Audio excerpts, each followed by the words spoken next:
Delhi high court ನ್ಯಾಯಮೂರ್ತಿ ಯಶವಂತ್ ವರ್ಮಾ ಮನೆಯಲ್ಲಿ ಕೋಟಿ ಹಣ ಸುಟ್ಟು ಸ್ಥಿತಿಯಲ್ಲಿ ಪತ್ತೆಯಾಗಿದೆ. ಈ ಬಗ್ಗೆ ಸುಪ್ರೀಂ ಕೋರ್ಟ್ ತನಿಖೆಗೆ 3 ಜಡ್ಜ್ಗಳ ನೇತೃತ್ವದಲ್ಲಿ ತನಿಖೆಗೆ ಸಮಿತಿ ರಚನೆ ಮಾಡಿದೆ. ಅದರಂತೆ ನಿನ್ನೆ ಸಮಿತಿಯ ಸದಸ್ಯರು ಜಡ್ಜ್ ಮನೆಗೆ ಭೇಟಿ ಕೊಟ್ಟು ಪರಿಶೀಲಿಸಿದರು. ಇವತ್ತು ಯಶವಂತ್ ವರ್ಮಾ ಮನೆಗೆ ದೆಹಲಿಯ ಡಿಸಿಪಿ ದೇವೇಶ್ ಕುಮಾರ್ ಮಹಲಾ ಭೇಟಿ ಕೊಟ್ಟು ಭದ್ರತೆ ಬಗ್ಗೆ ಪರಿಶೀಲಿಸಿದ್ದಾರೆ.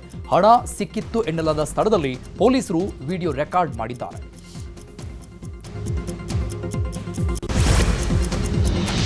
ಶ್ರೀರಾಮನವಮಿ ಹಿನ್ನೆಲೆ ಏಪ್ರಿಲ್ 6ರಂದು ಪ್ರಧಾನಿ ನರೇಂದ್ರ ಮೋದಿ ತಮಿಳುನಾಡಿಗೆ ಭೇಟಿ ನೀಡಲಿದ್ದಾರೆ. ರಾಮೇಶ್ವರಂನ ರಾಮನಾಥ ಸ್ವಾಮಿ ದೇವಸ್ಥಾನದಲ್ಲಿ ಪೂಜೆ ಸಲ್ಲಿಸಲಿದ್ದಾರೆ. ಜೊತೆಗೆ ನೂತನ ಪಂಬನ್ ಮೇಲ್ಸೇತುವೆಯನ್ನ ಲೋಕಾರ್ಪಣೆ ಮಾಡಲಿದ್ದಾರೆ.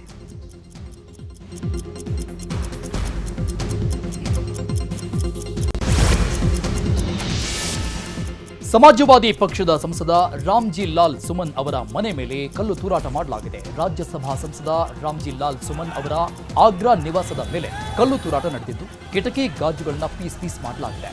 ವಾಹನಗಳ ಗಾಜನ್ನು ಒಡೆದುಹಾಕಿದ್ದಾರೆ.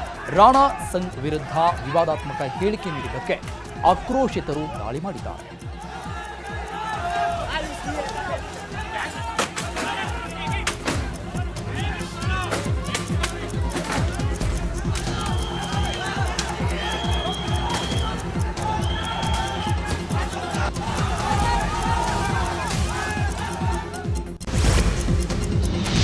ಮದ್ಯ ಹಗರಣಕ್ಕೆ ಸಂಬಂಧಪಟ್ಟಂತೆ ಛತ್ತೀಸ್ಗಢ ಮಾಜಿ ಸಿಎಂ ಭೂಪೇಶ್ ಬಘೇಲ್ ನಿವಾಸದ ಮೇಲೆ ಸಿಬಿಐ ಅಧಿಕಾರಿಗಳು ದಾಳಿ ನಡೆಸಿದ್ದಾರೆ. ಛತ್ತೀಸ್ಗಢದ ರಾಯ್ಪುರ ಹಾಗೂ ಬಿಲಾಯಿಯಲ್ಲಿರುವ ಬಘೇಲ್ ಅವರ ನಿವಾಸದ ಮೇಲೆ ದಾಳಿ ನಡೆಸಲಾಗಿದೆ. ಇದೇ ವೇಳೆ ಅವರ ಆಪ್ತರ ಮನೆ ಹಾಗೂ ಹಿರಿಯ ಪೊಲೀಸ್ ಅಧಿಕಾರಿಗಳ ಮನೆಗಳ ಮೇಲೂ ದಾಳಿ ನಡೆಸಲಾಗಿದೆ ಅಂತ ಹೇಳಲಾಗ್ತಾ ಇದೆ. ಭಯೋತ್ಪಾದಕರ ಬಗ್ಗೆ ಮಾಹಿತಿ ಲಭ್ಯ ಆಗಿರುವ ಹಿನ್ನೆಲೆಯಲ್ಲಿ ಸತತ 3 ದಿನಗಳಿಂದ ಸೇನೆ ಶೋಧ ಕಾರ್ಯಾಚರಣೆ ಮಾಡ್ತಾನೆ ಇದೆ.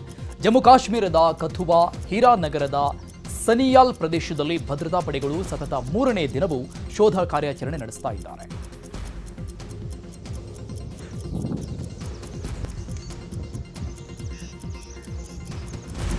ಸೌತ್ ಕೊರಿಯಾದಲ್ಲಿ ಕಾಡ್ಗಿಚ್ಚು ತೀವ್ರವಾಗಿ ವ್ಯಾಪಿಸಿದ್ದು ರಾಷ್ಟ್ರದಾದ್ಯಂತ ತುರ್ತು ಪರಿಸ್ಥಿತಿ ಘೋಷಣೆ ಮಾಡಲಾಗಿದೆ. ಬೆಂಕಿಯಿಂದ 45,000 ಎಕರೆ ಪ್ರದೇಶ ಸುಟ್ಟು ಭಸ್ಮಾಗಿದೆ.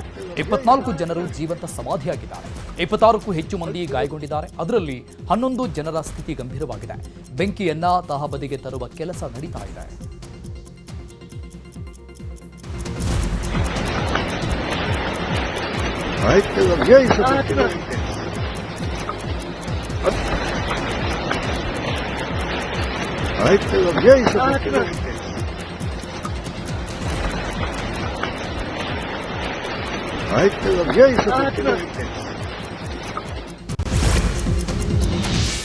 ಅಮೆರಿಕದ ಮತದಾನ ಪ್ರಕ್ರಿಯೆಯಲ್ಲಿ ಪಾಲ್ಗೊಳ್ಳುವವರಿಗೆ ಪೌರತ್ವ ದಾಖಲೆ ಇರುವಂತೆ ಡೊನಾಲ್ಡ್ ಟ್ರಂಪ್ ಆದೇಶ ಮಾಡಿದ್ದಾರೆ. ಅಷ್ಟು ಮಾತ್ರವಲ್ಲದೆ ಅಮೆರಿಕ ಪೌರತ್ವ ಇಲ್ಲದೆ ಇರುವವರು ಚುನಾವಣೆಗೆ ದೇಣಿಗೆ ನೀಡೋದನ್ನು ನಿರ್ಬಂಧಿಸಿ ಕಠಿಣ ನಿಯಮ ಜಾರಿಗೆ ತರುವ ಪ್ರಯತ್ನ ಇದು ಅಂತ ಹೇಳಲಾಗ್ತಾ ಇದೆ.